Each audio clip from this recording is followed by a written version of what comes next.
At the Kewanee Historical Society, we have artifacts, mementos, documents, and photos of Kewanee's past.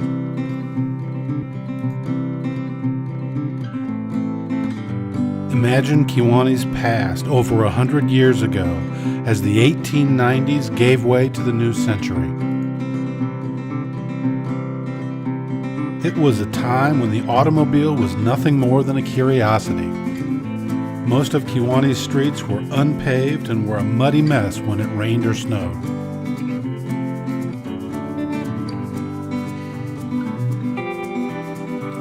Transportation between nearby towns or from the farm to town was horse and carriage, and for longer distances the train.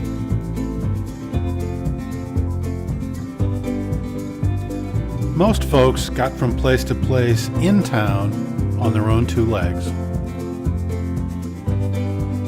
For Kewanee, transportation was a growing problem. The city was a prosperous and growing manufacturing town. Western Tube, which later became Walworth, was Kewanee's major employer, and by about 1905, over 4,000 people worked there. I find that amazing, considering the combined population of Kewanee and Wethersfield, which were separate towns at that time, was less than 20,000.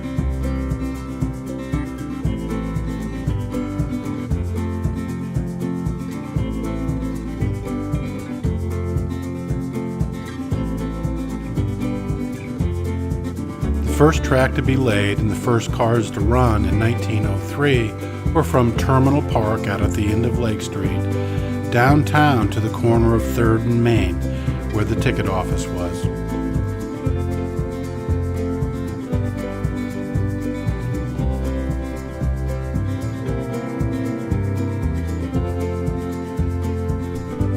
The land for Winmont Park was acquired in 1904.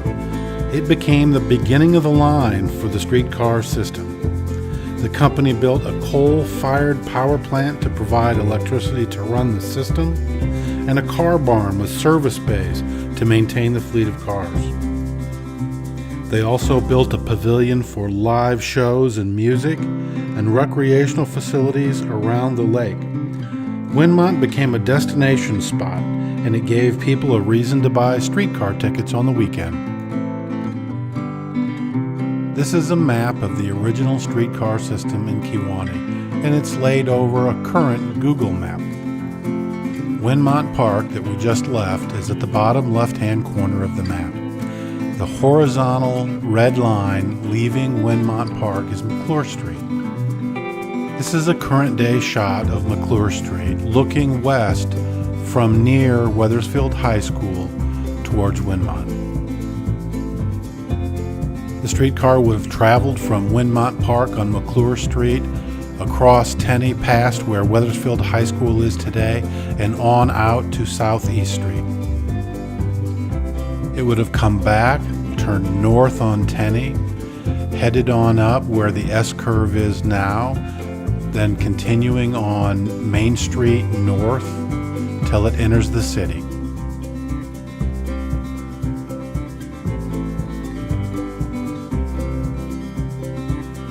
The ticket office and depot was on the corner of 3rd Street and Main. And here's what it looks like today. And if you stopped by the office back then, you might have run into one of these fellows.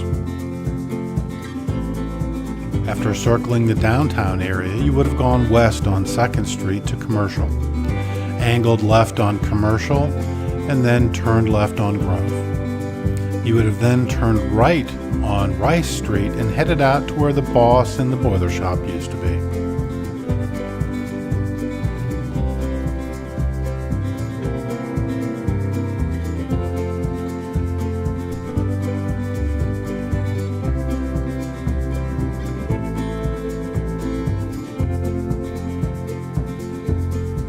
And that was the western end of the system.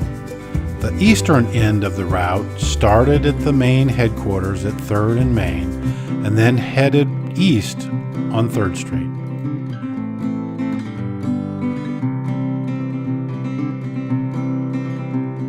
As the car headed east on 3rd Street, it It would have stopped and let passengers off at Western Tube, which later became Walworth, and then headed on to the corner of East Street and 3rd. At this point, the route branched in two directions: straight ahead for the old fairgrounds, or left to go down Lake Street to Terminal Park. On the map here, the fairgrounds can be seen as the large red oval near the top of the map. These photos might be a bit tough to see if you're watching this on your phone, but on the left is an old picture of the Kewanee Fairground from the sky. On the right is a current Google map. In the left picture, the gold box represents a rough outline of where Kewanee High School is today. That should give you a pretty good idea of where the fairground was. The fairground was the location of the Great Kewanee Fair from 1884 all the way through to 1926.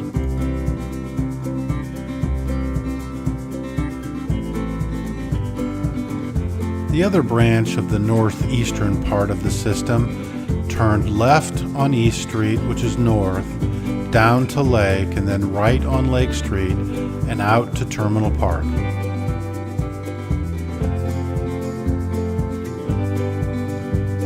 Terminal Park was all the way out on Lake Street, on the south side of the corner of Lake and Floral Avenue.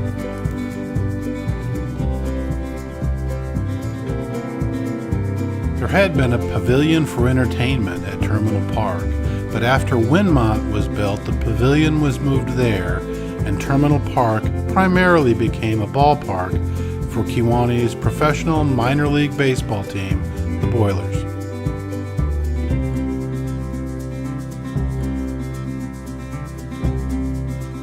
That was the original in-town route. Later, north of the railroad tracks on Main Street, an additional loop was put in, and then additional track going around Liberty Park was added as well.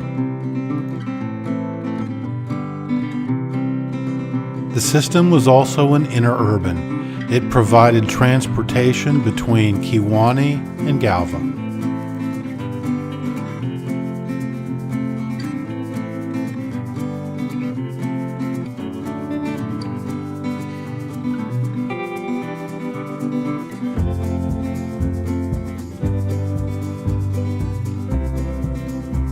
Throughout the streetcar era, maintenance was a constant issue, and these guys looked like they were up to the task.